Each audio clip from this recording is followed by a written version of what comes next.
O fakat var akıyım. Fakat Mevlud Khan'ın da görün dara. Türkmen Sahra'da inçeme mesail var. Bir yazıp koyduk şunu. 60'tan eylek mesail var Türkmen Sahra'da. Şu şeriatı set derse ters tutturan rahatla var. Kâhı doğsa olurlar diye 60 tane ne mi? Bir de bir iyi versen şunu. Ya ben iyi vereyim fazla mezaziden. Kime gerek var hemen iyi vereyim? Türkmen Sahra'da 60'tan eylek dağıtla var. Efe aşkar şeriatı ters dağıtla var. Ne kadarlar bidgat, ne kadarlar günah, ne kadarlar hurafat. İyinin arasında edilip dursa dağıtları. Ama o dağıtlardan kaytarıyan adam yok yine adam. O dağıtları adamlara düşündüren dağıt yok. Oğlum şu taydan inki adamlardan gıyının yanlardan ne mi? Keşi bename dini diyanat Mevlud Khan'ı yine burada deyip şu forum labası dini diyanatta şu dağıtlar tergib verip de teşvik edip de şiceleri tutmakla Müslümanlığın şu dağıtlar ulu kamur günahkarçılık o taydan bu da şu dağıtlar bilip dost, görüp dost. Bir de şu dağıtlar bile aytmasak bütün günün yanmalı Müslümanlığın. Men haqiqata aytacak Müslümanlığın. Menin aqidam şey, hidayet kim geldi şey? Hidayet Allah Teala'nın da. Hemme yürekler Allah Teala'nın. Entel muqaddim ve entel muakhir diye. Teheccüdün doğasını yalı götürüyor neten, iyi götürüyor neten. Her bir cemaatin ötmektir Allah Teala'nın. İyi de gaytmektir Allah Teala'nın.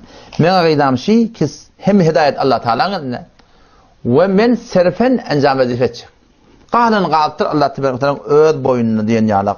Ben yani maksadım ben maksadım şu kadar ben ödüm necat verecek başarsam. O başarsam da var Ahmet Hanım necat verecek. Başka kişi ben aydan ben Hanım adamı doğru mu yetiye? Ödümü de elhamdülillah doğru mu yetiye? Qalan adamlara ben serfen aydıp başaracak. Her kim kulak atsa kulak atar, her kim kulak atmasa kulak atar. O ne mi deyip men şu da ödüme vazife düşündürün. Fakat men vazifem der. Tamam ulamaların vazifeti. 159. ayet. Sure-i Bakara'nın barda okuyun. İnnellezîne yektumûne mâ enzelnâ minel beyinâti vel hudâ min ba'di mâ beyyennâhu linnâsi fil kitâb ulâike yel'anuhumullâh ve yel'anuhumul lâ'inûn. Ulamalar hakkında. Ulamalar iki hakkı bilip doğru batırıyorlar. Avrenin orkaya, malının orkaya, canının orkaya, muğyetinin orkaya.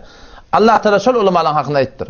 İnnellezîne yektumûne bişek ulamaları ki batırıyorlar ma enzelnâ minel beyinâti vel hudâ aşkar delilleri halallan haramdan hidayetten aşkar Kur'an'da sünnete gelen dağıtla şolar bilip tuttu batırıyorlar hasandan sonra min ba'di ma beyyennâhu linnâsi fil kitâb adamlar aşkar açıklap kitapta aydınlığından doğrusun batırıyorlar hakkı bilip tutup batırıyan ulamalar ulaike yel'anuhumullah şu ulamalar Allah'ın lanet eden ulamalar diye Huday Teala.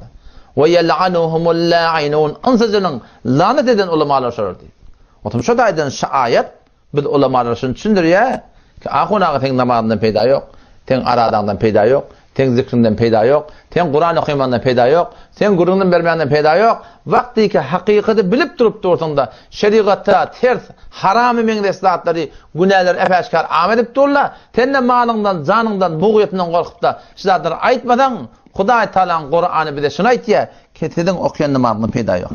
Otum şu taydan var Müslümanlığın hidayet Allah Teala'nın elinde men serfen istatları aytmaklıktan olukan maksadım ne mi?